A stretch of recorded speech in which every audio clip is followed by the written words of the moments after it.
शहरी नक्षलवाद असा एक शब्द गेल्या काही काळात ऐकायला येतो आहे.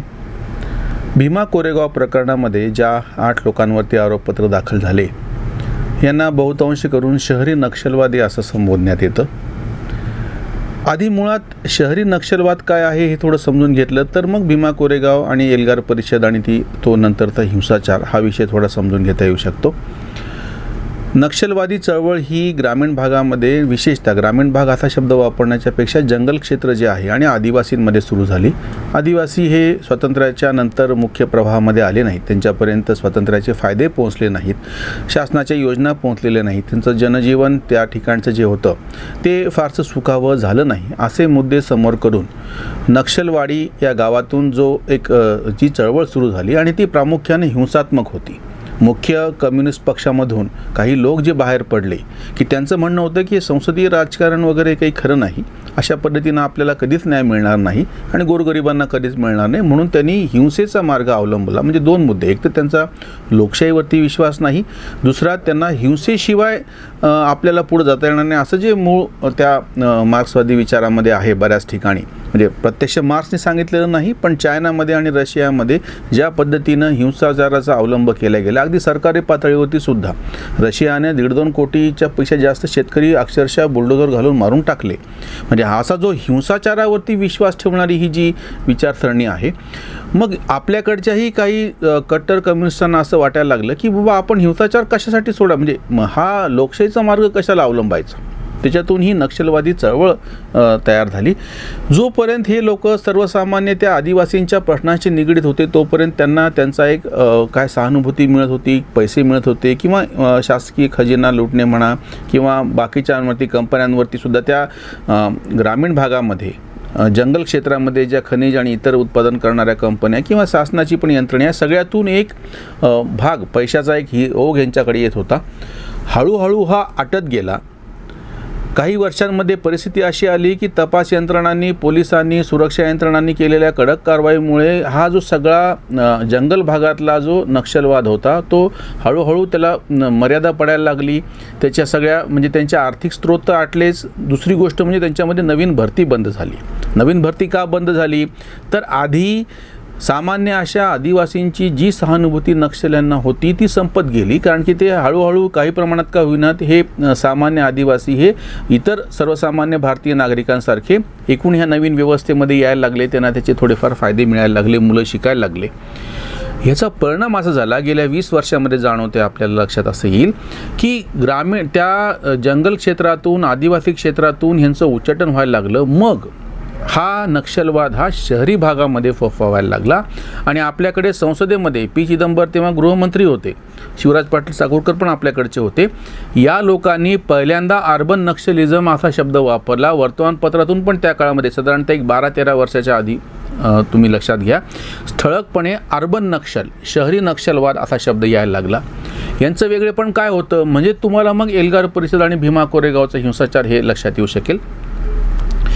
त्या जंगल भागामध्ये आंदोलन करायची, हिंसाचार करायची, पोलीस यंत्रणेवरती हल्ला करायची जी पद्धत होती ती आता पूर्णपणे बदलून बाजूला ठेवून या नक्षलवाद्यांनी शहरी पातळीवरती म्हणजे लेखक, कलाकार, विचारवंत, पत्रकार यांना हाताशी धरून, सामाजिक चळवळी हाताशी धरून त्या माध्यमातून आपला विचार पुढे पोहोचवणे आणि त्याहीपेक्षा जी आक्षेपार्ह गोष्ट अशी होती की समाजामध्ये अस्वस्थता तयार करणे. म्हणजे 2 गोष्टी, एक तर समाजामध्ये अस्वस्थता तयार करणे किंवा अस्वस्थ करणारे जर काही विषय असले तर त्यांच्यामध्ये तेल ओतणे, म्हणजे त्याचा दंगा भडकवणे. थोडक्यात सांगायचं म्हणजे आता तुमच्या असं लक्षात येईल की नेमकं हे काम करणारे जे लेखक, कलावंत, पत्रकार, बुद्धिवादी म्हणून घेणारे सामाजिक चळवळीमध्ये घुसलेले लोक होते, त्यांच्या ज्या काही कारवाया गेल्या 15 वर्षातल्या तपास यंत्रणांनी नोंदवलेल्या आहेत त्याच्यामध्ये हे लोक होते की ज्यांना अटक करण्यात आली. त्याच्यामध्ये आनंद तेलतुंबडे आहेत, गौतम नवलखा आहेत, स्टॅन स्वामी आहेत, ज्योती जगताप आहेत,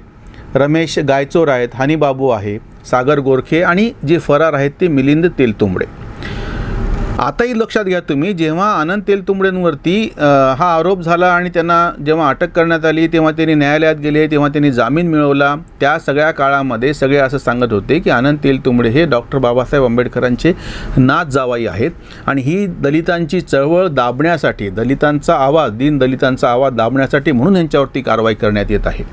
हे कोणीही हे सांगत नाही की एकीकडून जर आनंद तेलतुंबडे हे डॉक्टर बाबासाहेब आंबेडकरांचे नात जावई आहेत हे खरं आहे, पण दुसरीकडून ते नक्षलवादी फरार असलेल्या मिलिंद तेलतुंबडेचे भाऊ आहेत हे पण सांगा ना. दुसरी गोष्ट म्हणजे आनंद तेलतुंबडे यांना नोव्हेंबर 2018 पासून ते एप्रिल 2020 पर्यंत इतका 1.5 वर्षाचा कालावधी न्यायालयीन प्रक्रियेसाठी मिळालेला होता. ते सर्वोच्च न्यायालयात गेले, त्यांच्या याच्या विरुद्ध त्यांना जामीन वारंवार मिळत गेला, त्यांची अटक टळत गेली. शेवटी अशी परिस्थिती आली, सगळ्या कायद्याची लढाई हारल्याच्या नंतर, त्यांना पुरेपूर संधी भेटल्याच्या नंतर त्यांना सर्वोच्च न्यायालयाने फटकारले, जामीन नाकारला आणि पोलिसांना शरण या असं सांगितलंय. स्वतः तेलतुंबडे यांनी लांबवत ही तारीख अगदी शेवटच्या दिवशी, म्हणजे त्या दिवशी नेमकं 14 एप्रिल ही तारीख होती, 14 एप्रिल 2020ची गोष्ट आहे. शरणागतीची शेवटची तारीख होती. त्या दिवशी त्यांनी जर शरणागती पत्करली नसती तर त्यांना अपरिहार्यपणे उचलून पोलिसांना तुरुंगात डांबावं लागलं असतं. पण त्यांनी नेमकी 14 एप्रिल हीच तारीख निवडली आणि बरोबर हीच संधी साधून इतर पुरोगाम्यांनी ओरड अशी सुरू केली की बघा, बाबासाहेबांच्या नात जावायला तुम्ही बाबासाहेबांच्या जयंतीच्या दिवशीच तुरुंगात टाकलं. वास्तविक पाहता त्यांना तुरुंगात शरणागती, तुरुंगात शब्द नंतर आला, तुरुंगवास प्रत्यक्ष पकडणे, शरणागतीसाठी आधीची तारीख दिली होती जेव्हा त्यांनी ते शरण आले नाहीत. म्हणजे मग एक मोडस ऑपरंडी तुमच्या असं लक्षात येईल शहरी नक्षलवादाची की हे लोक सर्वसामान्य पातळीवरती लोकांची बुद्धी कशी भ्रमित करतात, त्याला पाठिंबा देणारे पुरोगामी असं नॅरेशन कसं उभं करतात. आणि ह्यांच्या विरुद्ध कारवाई काही एका घटनेमुळे झालेली नाही आहे. वारंवार यांनी देशविरोधी कारवाया करण्यासाठी, हिंसात्मक कारवाया करण्यासाठी कसं प्रोत्साहन दिलं, त्यांना कसा निधी पुरवण्याची व्यवस्था केली, त्यांच्या बाजूने एक नैतिक पाठिंबा कसा उभा राहू शकेल असं आपल्या लिखाणातून, आपल्या भाषणातून आणि आपल्या सामाजिक चळवळीतून कसं सिद्ध केलं, याचे पुरावे पोलिसांनी 1-2 नाही 15-15, 20-20 वर्षापासून गोळा केलेले आहेत. यांच्या प्रत्येकाच्या नावाची एक फाईल तेव्हापासून पोलिसांच्याकडे, तपास यंत्रणांकडे जमा झालेली आहे. त्यामुळे आता ह्या अर्बन नक्षलींच्या नावाखाली म्हणून जो काही खेळ केला जातो आहे त्याच्याभोवती एक कायद्याचा फास आवळला गेल्याच्या नंतर आता बोंब सुरू झालेली आहे. जो प्रत्यक्ष मुद्दा ह्या 8 शहरी नक्षलवाद्यांच्या बाबतीमध्ये समोर आलेला आहे तो आहे एल्गार परिषद आणि भीमा कोरेगावची दंगल. 31 जानेवारीला झालेली ही घटना आहे, पुण्याला शनिवारवाड्याला, 2017ची गोष्ट आहे. आणि 1 तारखेला 2018ला 1 जानेवारीला त्या ठिकाणी दंगल उसळली. भीमा कोरेगाव काय प्रकरण आहे, या ठिकाणी 1818मध्ये इंग्रजांचं सैन्य आणि पेशव्यांचं सैन्य यांच्या विरोधामध्ये जी लढाई झाली होती ती इंग्रजांच्या बाजूनं लढणारे जे दलित, विशेषतः महार जातीचे, पूर्वाश्रमीचे महार जातीचे जे सैनिक होते, जे शहीद झाले, त्यांच्या स्मृतिप्रित्यर्थ तिथे एक स्तंभ उभारण्यात आलेला आहे. खरं तर प्रत्यक्षात फक्त तिथं महारांची नावं आहेत असं नाही, त्या लढाईमध्ये इंग्रजांकडून जे लढलेले होते आणि जे त्या ठिकाणी मृत्युमुखी पडले त्या सगळ्यांसाठीचा तो स्तंभ आहे. 250च्या जवळपास ती नावं आहेत. आता मुद्दा असा तयार होतो की ह्या ज्या सगळ्या पुरोगामी म्हणून घेणाऱ्यांनी एक जो बुद्धिभेद केला गेलेला, पहिली गोष्ट म्हणजे पेशव्यांचे सैन्य हा शब्द बोलीभाषेत ठीक आहे, वास्तविकमध्ये पेशव्यांचं सैन्य नाही, छत्रपतींचं सैन्य आहे. राज्य छत्रपतींचं होतं. शिवाजी महाराजांनी स्थापन केलेल्या राज्याला मराठी रियासत अशाच नावाने नंतर त्याचा इतिहास लिहिला गेलेला आहे. पेशवाई रियासत असं म्हटलं गेलेलं नाही. पेशवाई हा बोलीभाषेतला शब्द झाला. प्रत्यक्षामध्ये पेशवे हे सातारच्या छत्रपतींचे पंतप्रधान होते, त्यांच्याच शिक्का चालत होता, त्यांच्याच वतीनं ते राज्य करत होते. त्यामुळे ह्या सैन्याला बोलीभाषेमध्ये पेशवाई असं म्हणत असले तरी पण हे राज्य हे प्रत्यक्ष छत्रपतींचं होतं, सैन्य छत्रपतींचं होतं. त्यामुळे फुले शाहू आंबेडकरचा घोष तोंडानं करणारे हे विसरतात. जर तुम्हाला त्या ठिकाणी पेशव्यांच्या सैन्याचा पराभव केला असं म्हणायचं असेल, हे बोलीभाषेत ठीक आहे, पण वास्तविकता तुम्हाला छत्रपतींच्या मराठी सैन्याचा पराभव केला असं म्हणावं लागेल. दुसरी महत्त्वाची गोष्ट अशी आहे की जेव्हा हे स्मारक उभारलं गेलं, हे स्मारक उभारल्याच्या नंतर बाबासाहेबांनी त्यांच्या हयातीमध्ये ह्या स्मारकाला दलित अस्मितेचं प्रतीक आहे असं कधी म्हटलं, कधी तसं लिहून ठेवलं, कधी तशी भाषणं केली. आज प्रकाश आंबेडकर असोत किंवा ज्यांना अटक केली ते आनंद तेलतुंबडे असोत, ह्यांनी सुद्धा जानेवारी 2018च्या आधी आपल्या कुठल्याही लिखाणात, आपल्या कुठल्याही भाषणामध्ये भीमा कोरेगावचं स्मारक म्हणजे दलित अस्मितेचं प्रतीक आहे हे सांगितलेलं नाही, अशी मांडणी केलेली नाही. दुसरी महत्त्वाची गोष्ट म्हणजे असं जे सांगितलं जातं, बुद्धिभेद केला जातो की ही लढाई म्हणजे पेशव्यांच्या मनुवादी ब्राह्मणवादी व्यवस्थेच्या विरोधात केलेली लढाई होती. वास्तविकमध्ये ही पण गोष्ट चूक आहे. सैन्याशी लढत होतं. नंतरच्या काळात म्हणजे जसं शिवाजी महाराजांच्या काळामध्ये सर्वसामान्य लोक राजासाठी लढले हे ठीक आहे, पण नंतरच्या काळामध्ये बहुतांश वेळा पगारी सैन्य म्हणतो आपण ज्याला, असं सैन्य असायचं आणि कोणालाही त्याला त्याची पोटपाण्याची सोय केली की तो माणूस लढायला तयार व्हायचा. याच पद्धतीनं इंग्रजांकडून लढणारे असोत की समोरच्या बाजूनं मराठे वीर असोत, हे सगळे एका अर्थाने पोटार्थी होते. हे कटू वास्तव आपण मान्य करत नाही, पण प्रत्यक्षामध्ये हीच गोष्ट आहे. त्यामुळे सैन्याशी लढलं हा शब्दप्रयोग बरोबर आहे. हे सैन्य लढत असताना त्यांनी काही इंग्रजांशी असा करार नव्हता केला की जर तुमचा विजय झाला तर तुम्ही आमच्या प्रदेशामध्ये असलेली चातुर्वर्ण्य व्यवस्था नष्ट कराल, असं काही झालेलं नाही. असे कुठले पुरावे नाही आहेत. पण एक अतिशय चूक असा बुद्धिभ्रम तयार करणारा असा एक विचार मांडला गेला की ही लढाई म्हणजे इंग्रज आणि मराठे यांच्यामधली नसून पेशवे की जे ब्राह्मणाचं प्रतीक आहेत, मनुवादाचं प्रतीक आहेत, त्यांच्या विरोधामध्ये सर्वसामान्य दलितांनी केलेली लढाई आहे, ज्याचा कुठेही पुरावा नाही, असा एक बुद्धिभ्रम तयार केला गेला. आणि एल्गार परिषदेमध्ये जी काही भाषणं केली गेली, जी काही चिथावणीखोर वक्तव्य केल्या गेली, त्याच्यामुळे दुसऱ्या दिवशी हा हिंसाचार त्या ठिकाणी झाला. खरं तर त्या ठिकाणी त्या स्मारकाला यापूर्वी पण लोक भेट देत होते, पण कधीही इतक्या मोठ्या प्रमाणात लोक जमा झाले किंवा हिंसाचार झाला असं घडलेलं नाही. त्याला दुसरी एक पार्श्वभूमी त्यावेळेसच्या निघालेल्या मराठा मोर्चांची पण होती. मराठा मोर्चा, कोपर्डीचा बलात्कार, ह्या सगळ्या प्रकरणातून मराठा मोर्चांमुळं राखीव जागांचा प्रश्न जो ओबीसी आणि मराठा यांच्यामध्ये असलेला संघर्षाचा मुद्दा होता. कोपर्डीच्या प्रकरणामुळे ॲट्रॉसिटी हा जो विषय होता तो उच्चवर्णीय आणि दलितांमधला मुद्दा होता.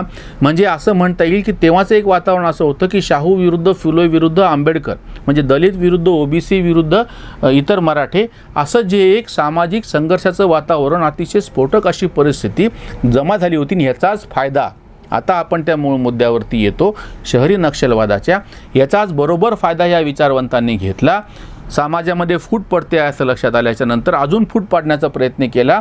सर्वसामान्य नागरिकांची, विशेषतः तरुणांची डोकी भडकवली आणि त्या सगळ्यातून हिंसाचार कसा होऊ शकेल असा प्रयत्न केला आणि तो हिंसाचार प्रत्यक्ष झाला. सुदैवाने त्याच्यामध्ये जास्त जीवितहानी झाली नाही. वित्तहानी आणि बाकीच्या गोष्टी प्रचंड झाल्या. प्रचंड प्रमाणामध्ये अस्वस्थता झाली. त्या काळामध्ये ज्या काही पद्धतीनं जाळपोळ झाली आणि बाकीचे सगळे नुकसान झालं, त्याच्यामध्ये बऱ्याच जणांवरती कारवाई झाली. त्याच्यामध्ये विशेषतः दलित तरुणच फार मोठ्या प्रमाणामध्ये होते. ह्या सगळ्याची अतिशय सखोल अशी चौकशी करून, आणि हे काही फक्त पुन्हा भीमा कोरेगाव पुरता मुद्दा नाही आहे. बऱ्याच जणांना असं वाटतं की शहरी नक्षलवादचा मुद्दा फक्त काही भीमा कोरेगाव पुरताच आहे. मुळात जंगल क्षेत्रामधून किंवा त्या आदिवासींची सहानुभूती संपल्याच्या नंतर नक्षलवादी चळवळ ही असाही झाली होती, तिला कुठला तरी आधार पाहिजे होता, म्हणून त्यांनी आपली एक पद्धत बदलून आता शहरामध्ये घुसायला सुरुवात केली आणि सगळ्या ह्या बुद्धिवाद्यांच्या तथाकथित यांच्या माध्यमातून आपल्या बाबतीमध्ये एक सहानुभूती, एक नैतिक आधार शोधण्याचा प्रयत्न केला. त्याच जोडीला ज्या ठिकाणी सामाजिक अस्वस्थता असते त्या ठिकाणी ती अजून वाढवून दंगे कसे उसळतील हे पाहिलं. त्याच्यामधला एक भाग अगदी दिल्ली दंगे असो, जामिया मिलिया असो, JNU असो, बेंगलोर दंगे असो, ह्याही प्रकरणामध्ये बऱ्याच ठिकाणी नक्षलवाद्यांनी याचा फायदा कसा घेतला आणि अजून अस्वस्थता कशी वाढली, हा पण एक विषय आता तपास यंत्रणेच्या समोर आलेला आहे आणि ती पण गोष्ट चालू आहे. आज ह्या सर्वांवरती आरोपपत्र प्रत्यक्षामध्ये दाखल करून एक पाऊल पुढं तपास यंत्रणेनं उचललेलं आहे.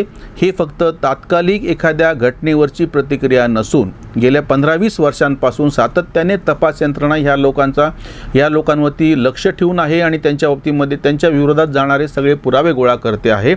ही लढाई कायद्याची आहे.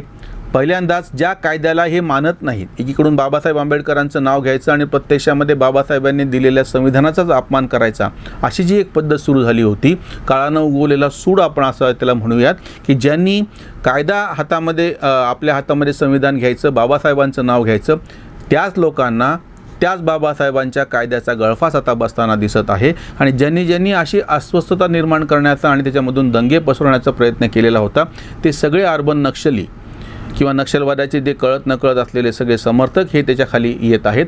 हे एक कायद्यानं उगवलेलं आपण सूडच म्हणूयात.